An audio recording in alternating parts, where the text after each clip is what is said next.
Tahun 2025 belum berakhir dan bisa dibilang ini masih middle lah ya. Awal ke middle atau quarter 2. Sudah banyak GOTY contender yang menurut gue bisa masuk sebagai Game of the Year. Salah satu contoh game yang sebelumnya mungkin bisa masuk ke GOTY adalah KCD 2. Tapi KCD 2 itu adalah game kedua. Biasanya kalau game kedua agak susah untuk masuk GOTY. Tapi satu game ini benar-benar bikin gue nggak bisa move on dari segi lagunya. 153 lagu dibuat dan dikompos oleh satu orang musisi dari SoundCloud yang membuat dunia game terguncang, dan game ini sangat amat fresh. Ini dia 8 alasan kenapa Klerovski 33 Expedition bisa menjadi GOTY tahun ini. Welcome to Game Talk.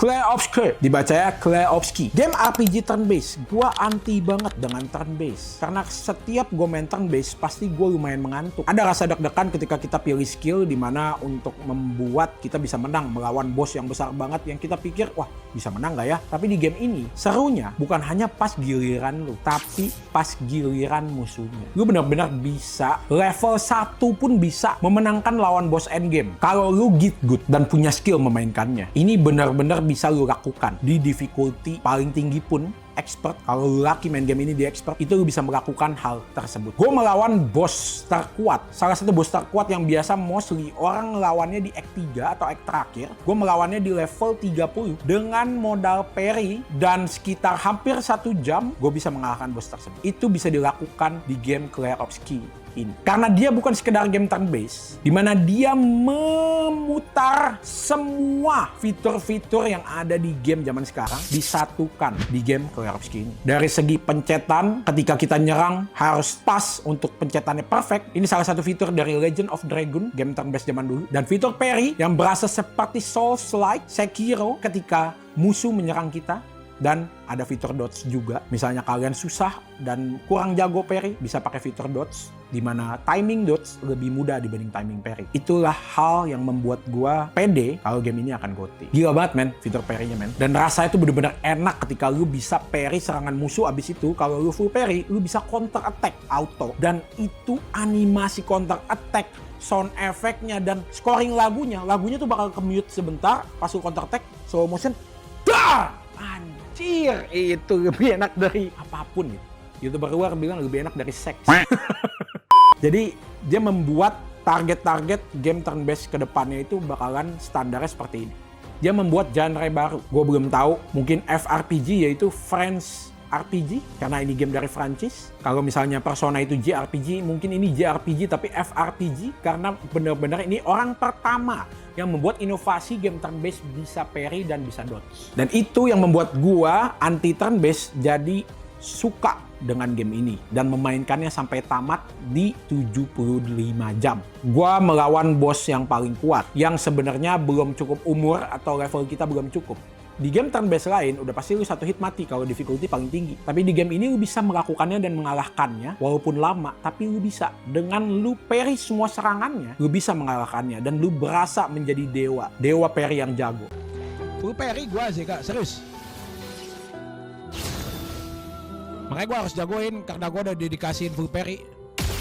Yang kedua, desain dunia yang unik dan punya karakter. Biasanya game turn based itu ceritanya sangat generik, tapi di Klerovski ini, gua nggak mau spoiler, ceritanya lu nggak bakalan bisa tebak, lu nggak bakalan bisa tahu endingnya seperti apa, dan ini udah story-story yang seharusnya ditulis untuk series atau film. Fun fact, scriptwriter-nya ini pertama kali nulis untuk game, dan benar-benar luar biasa. Jadi story-nya itu benar-benar nyatu sama desain dunianya yang lu benar-benar merasa game ini tuh hanya bisa lu wishing doang. Wish, kapan ya ada game yang kayak gini lagi? Kapan ya game yang kayak gini ada lagi? Nah ini gamenya gitu loh. Desain karakter, voice actor, actingnya, script writingnya, semua tuh mendukung untuk lu bisa menikmati dan sangat enjoy. Dunia penuh warna, di setting di Prancis, ada menara Eiffel yang bengkok. Lu kan pasti bertanya-tanya, kenapa menara Eiffel yang bengkok? Itu semua akan dijelasin. Settingnya tuh bukan cuma backdrop, tapi lingkungannya tuh benar-benar sangat indah. Dan untuk performance-nya di PC, surprisingly dengan grafik sebagus itu sangat stabil. Di PC gua sambil streaming bisa 120 fps. Dan dia menggambarkan Prancis banget yang memang mengutamakan art, seni, gambar, itu semua bisa jadi story yang masterpiece. Anjing detailnya. Gila. Yang ketiga, turn-based combat yang bikin gua nggak ngantuk dan semangat ketika musuhnya itu mendapat giliran menyerang. Lu bener-bener langsung melihat desainnya dengan jelas, dia animasi nyerangnya kayak gimana, apalin patternnya untuk bisa lu perfect air. Very gaming. Turn-based, tapi ada elemen real time. Jadi kita tuh tetap interaktif gitu loh. Bukan kayak ngantri dulu ya kan. Oh, tunggu dia nyerang gua dulu nih, udah pasti nih. Aduh, kalau lawan musuh yang levelnya sangat tinggi, pasti gua akan kalah karena dia ketika giliran dia nyerang gua, itu gua langsung mati karakternya. Enggak, lu oke, musuh jauh lebih tinggi levelnya. We can do this. Parry, naikin skill lu, menang. Itu puas sekali. Makanya gue bener-bener selalu, walaupun karakter gue level kecil, gue melawan level gede. Itu tantangannya, itu keseruannya. Di difficulty expert sekali nyerang musuh pasti mati kita. Kalau misalnya kena hit, kalau nggak kena hit ya lu harus jago parry. Itu maksud gue yang nggak dipunyai dan nggak dimiliki game turn-based lain, teman-teman. Di sini kita tetap mikir, tapi juga tetap kerasa mainnya. Bukan hanya mikir doang untuk build yang bagus, build yang OP, build one shot, build one hit, no. Tapi memikirkan pattern-pattern musuh ketika nyerang ke kita harus parry di waktu yang sangat pas. Karena parry-nya itu ya, parry timing window-nya itu cuma 0,3. Bahkan ada editor gue yang main parry-nya nggak bisa. Jadi gabungan strategi dan refleks adalah hal yang pas banget buat game modern seperti ini. Dan mungkin next turn-based itu standarnya udah mulai mengikuti clear off screen ini. Oh, dualiste.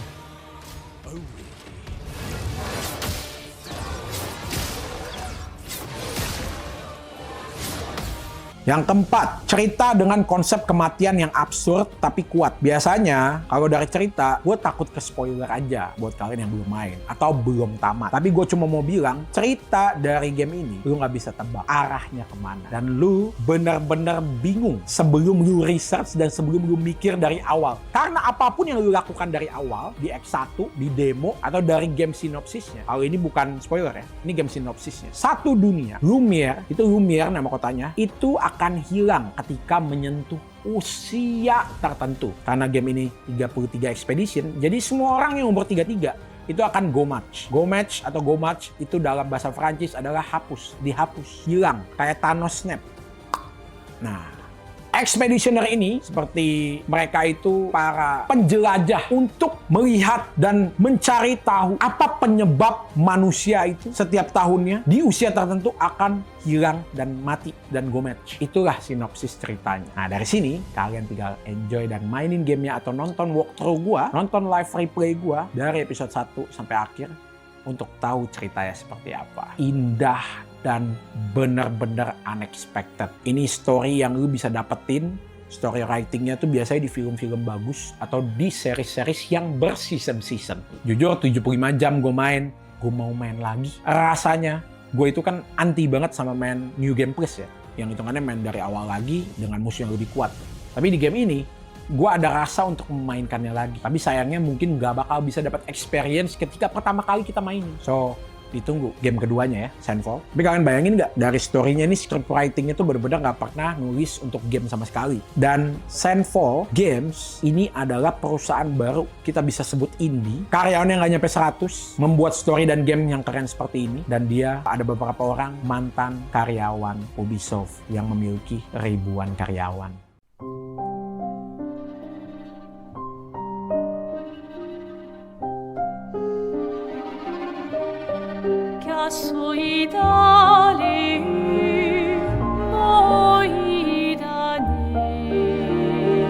Yang kelima, musik yang gue udah bahas dari experience awal, yang nyatu ke gamenya.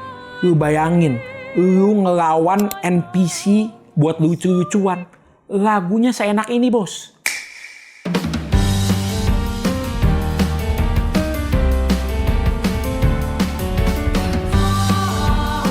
Ini ini harusnya cuma buat lucu-lucuan doang.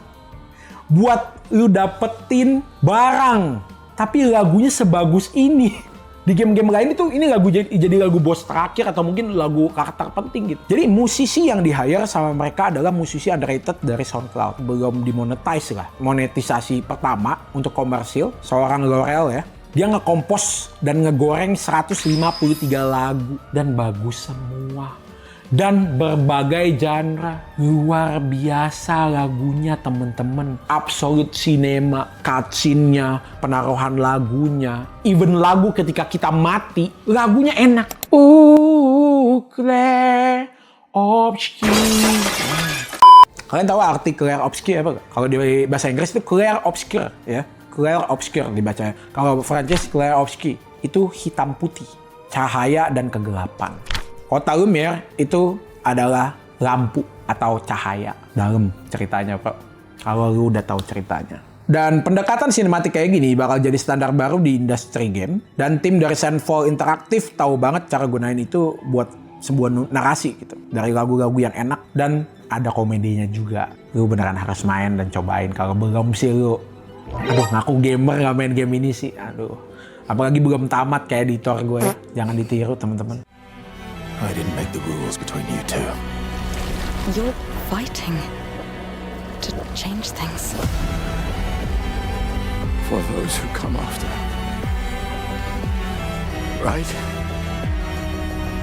I thought I was used to losing people. Yeah, me too.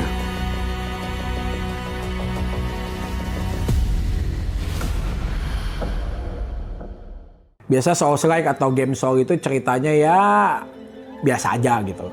Tapi karakter sama lagu biasa enak banget kalau turn-based. Karena karakternya punya kedalaman emosional yang sangat luar biasa. Yang nanti lu kalau udah tamat ya. Ini gue spoiler nih, nggak bercanda. Anjing gue nangis guys pas tamat guys. Udah lama gue nggak nangis main game. Terakhir KCD 2 lah mungkin. Tapi sebelum KCD 2 udah lama banget. Cyberpunk. Gue air mata bro. Air mata laki-laki tuh jujur. Karena jarang anjay. Jadi karakternya tuh punya impact yang sangat powerful untuk kita sebagai playernya. Yang truly kita RPG ya, role playing games, kita berasa benar-benar di dalam dunia gamenya. Dan karakter itu adalah teman-teman dekat kita yang mensupport kita. Setiap karakter punya latar belakang yang sangat menarik. Ceritanya benar-benar gak generik. Dan orangnya juga asik-asik. Nah, pantun sekalian gua. Mereka punya masa lalu, ketakutan, dan konflik batin. Dan itu yang bikin petualangan gak terasa kosong karena kita juga dibawa ke dalam kisah yang dimiliki karakternya, teman-teman.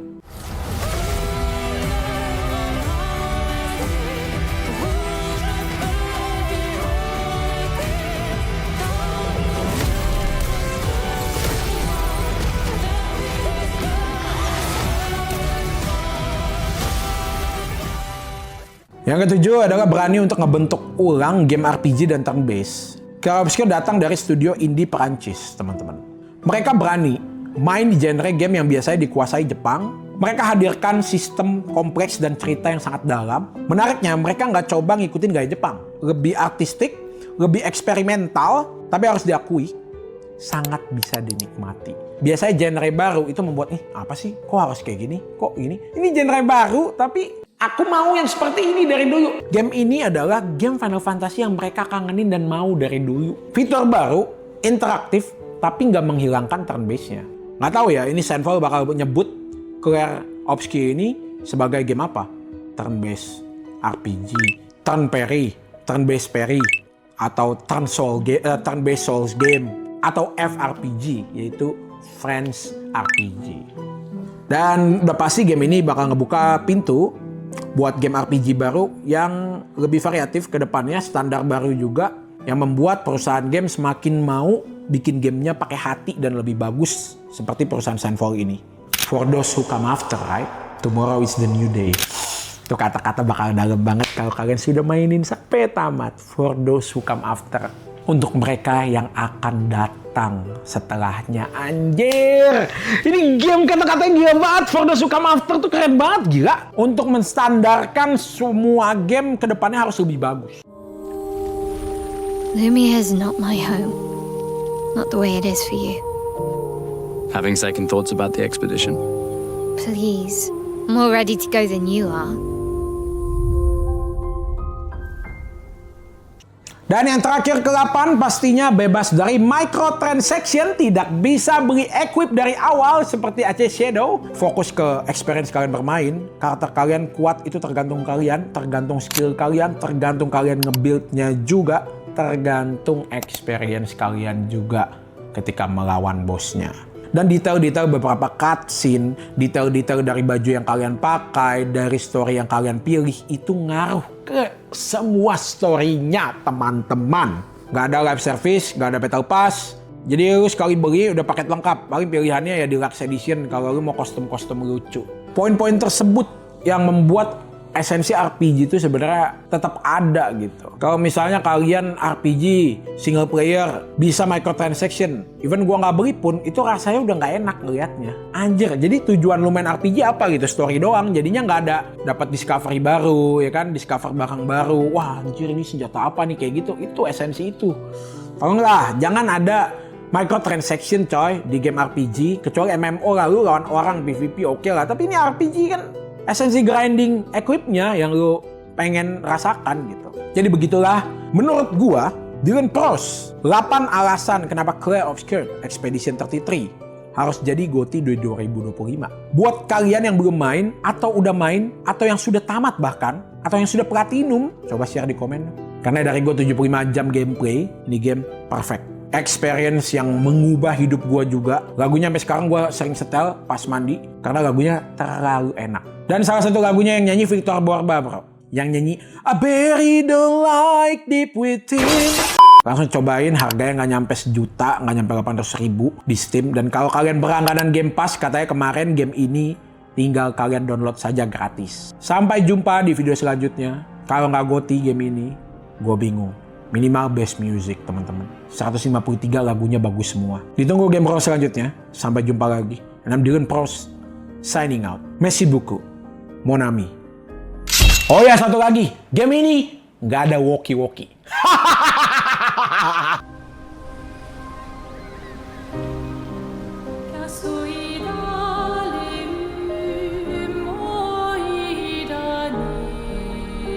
Soon she'll wake and paint again. Paint a new number, ticking down every year. One stroke, and every one of that age vanishes into nothingness. Every year she paints again, and every year an expedition departs for the continent with one hopeless mission: destroy the paintress so she can never paint death again.